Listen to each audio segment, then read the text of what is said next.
ओह, तो आप आ गए। इतनी देरी के लिए सॉरी, माफ़ कीजिएगा।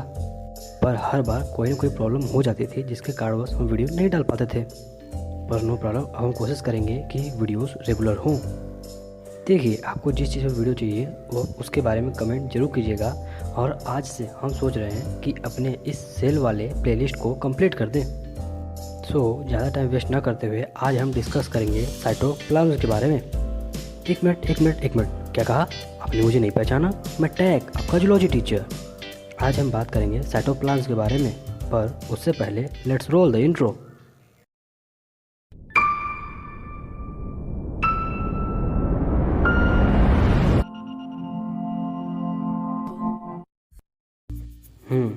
तो जानने से पहले हमने आपसे कहा था कि हम साइटोप्लाज्म के बारे में बात करेंगे।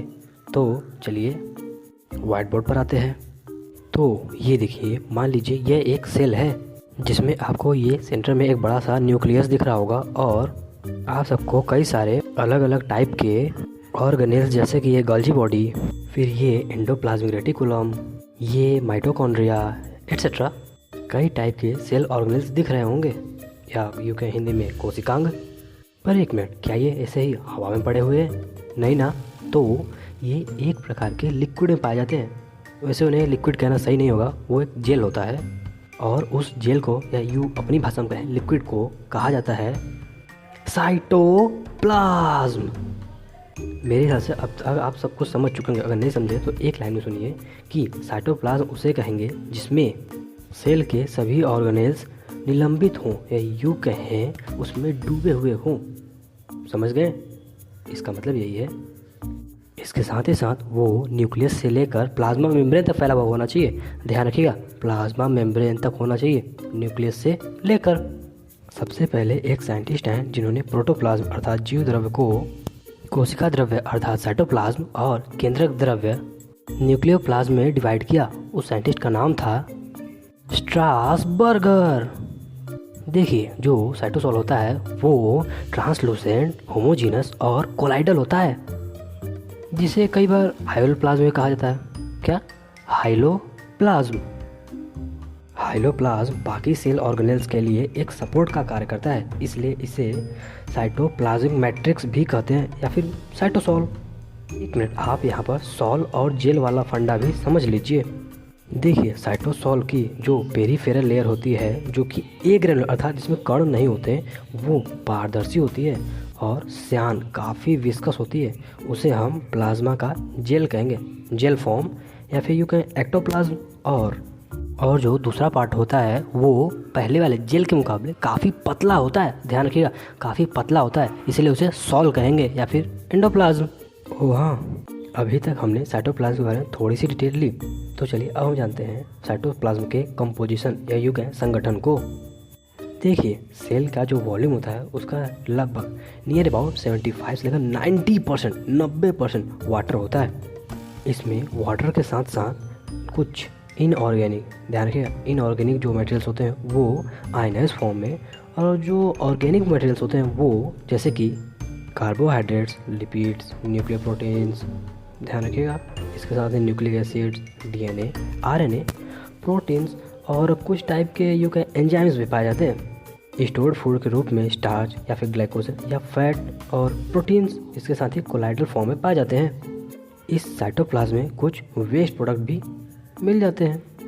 चलिए अब हम साइक्लोसिस के बारे में पढ़ते हैं, ये यूँ कहें कोशिका द्रव्य प्रवाह। चलिए व्हाइट बोर्ड पर आते हैं। एक मिनट, इससे पहले हम आगे बढ़े उससे पहले हम आपको एक बात बताना ज़रूर चाहेंगे कि साइटोप्लाज्म और प्रोटोप्लाज्म दोनों एक ही होते हैं या कुछ और। देखिए, साइटोप्लाज्म और सभी सेल ऑर्गेनेल्स को अगर आप मिला देंगे एक दूसरे में तो उसे कहेंगे प्रोटोप्लाज्म। यानी कि प्रोटोप्लाज्म उस लिक्विड और उस सभी सेल ऑर्गेनेल जो उसमें डूबे हों उन सबको मिलाकर कहा जाएगा। एक बात ध्यान रखिएगा, भूलिएगा मत। और इसके साथ ही जो ये वैक्यूल, ये वाला देख रहे हैं, यही वैक्यूल, इसके चारों तरफ आपको एक लेयर दिख रहा होगा, ये वाला लेयर, इस लेयर को हम कहेंगे टोनोप्लास्ट। और जो लिक्विड न्यूक्लियस के अंतर्गत पाया जाएगा उसे न्यूक्लियोप्लाज्म। ध्यान रखिएगा। एक मिनट, हम आपको एक बात तो बताना भूल ही गए। ये जो सेल होती है इसे थोड़ी सी हेल्प की ज़रूरत होती है, और ये हेल्प आप कर सकते हैं नीचे ये सब्सक्राइब वाले बटन को दबाकर। मतलब अगर आपको चैनल ज़्यादा पसंद आता है तो प्लीज़ चैनल सब्सक्राइब जरूर कीजिएगा, हमें आपकी बहुत मदद चाहिए प्लीज़। और इसके साथ ही साथ आपको यह वीडियो कितना पसंद आया ये बताने के लिए वीडियो को एक लाइक तो ज़रूर कर दीजिएगा। तो फिर चलिए अपने वीडियो को कंटिन्यू करते हैं। देखिए, जो सेल की साइटोप्लाज्मिक मैट्रिक्स होती है या यूं कहें साइटोप्लाज्म, उसमें ऑटोमोटिव मूव या यूं कहें स्वायत्त गति पाई जाती है। इसका मतलब जो साइटोप्लाज्म है वो घूमता रहता है, इधर से उधर उधर से इधर चलता रहता है। जैसे कि आप ये देख सकते हैं, ये एक पैरामीशियम की बॉडी है और आपको इसमें दिख रहा होगा कि जो मैट्रिक्स है वो नीचे से ऊपर, ऊपर से नीचे, अर्थात पूरा घूम रही है, पूरे सेल में राउंड कर रही है। और इसे ही हम कहेंगे साइटोप्लाज्मिक स्ट्रीमिंग और साइक्लोसिस। इसके कारणवश ही अमीबा में स्यूडोपोडिया या यूं कहें कूटपादों का निर्माण होता है, जिससे अमीबा चल पाते हैं। देखिए, ये साइक्लोसिस या यूं कहें साइटोप्लाज्मिक स्ट्रीमिंग भी दो प्रकार से होती है। पहला, जिसमें सभी साइटोप्लाज्मिक मटेरियल एक ही दिशा में घूमे, जैसे मैंने को पहले वाली फिगर में दिखाया, नीचे से ऊपर, फिर नीचे से ऊपर, फिर वापस नीचे से ऊपर, वैसे। और ये मोस्टली सेंट्रल वैक्यूल के चारों तरफ घूमते हैं। और ये आपको हाइड्रिला की नई वाली पत्तियों में गजब को देखने को मिलेगा। और जो दूसरा टाइप है उसके अंतर्गत जो साइटोप्लाज्म होता है वो कई दिशाओं में चारों तरफ घूमेगा और मोस्टली कई सारे वैक्यूल्स के चारों तरफ घूमता रहेगा। और ये सबसे गजब देखने को मिलता है ट्रेडिस्केंसिया पौधे के फ्लावर में, जो मेल रिप्रोडक्टिव ऑर्गन या यूँ कहें पुंग केसर पाया जाता है, उनके रोम, ध्यान से देखिए, ये जो रोम है इनके सेल्स में बहुत मस्त दिखेंगे आपको। चलिए, हमने आज काफ़ी कुछ जान लिया। अब हम यह देखते हैं कि इस साइटोप्लाज्म और साइक्लोसिस या यूँ कहें साइटोप्लाज्मिक स्ट्रीमिंग, जो साइटोप्लाज्म घूमता रहता है इधर उधर, उसका कोई मतलब भी है। देखिए, पहला काम है वो घूम घूम कर पूरे सेल में भोजन को पहुंचाता रहता है।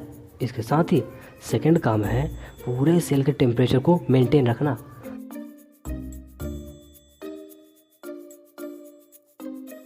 कहीं पे भी न ज़्यादा गर्म होने देना, न ज़्यादा ठंडा।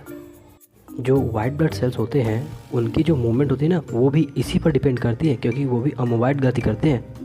ढेर सारे, बहुत सारे न्यूट्रिएंट्स और मेटाबॉलिक मटेरियल्स को इधर से उधर या यूँ कहें इंट्रा सेलुलर डिस्ट्रीब्यूशन इसी साइटोप्लाज्म के द्वारा ही होता है।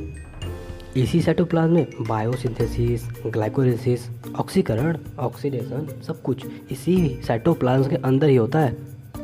हमने आपको शुरू में ही बताया कि साइटोप्लाज्म में ढेर सारे सेल ऑर्गेनेल्स डूबे हुए होते हैं।